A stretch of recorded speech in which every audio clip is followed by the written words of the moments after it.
कञ्चनजङ्घा त दामी देखिँदो रहेछ, तर खै रेन्ज अलिकति कम्ती जस्तो लाग्यो। दार्जिलिङबाट बेसी रेन्ज देखिन्छ।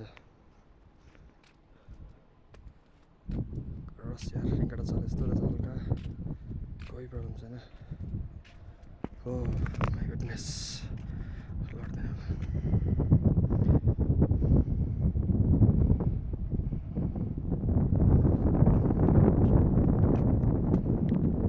यहाँ पनि सानो यस्तो फेडरेसन त देखिँदैछ, के हो बुझ्नु भयो।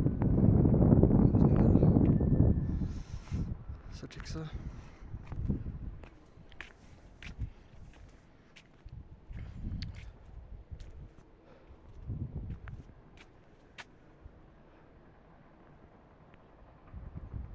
भिडियो बन्द गर्नुपर्छ होला 1 मिनटमा।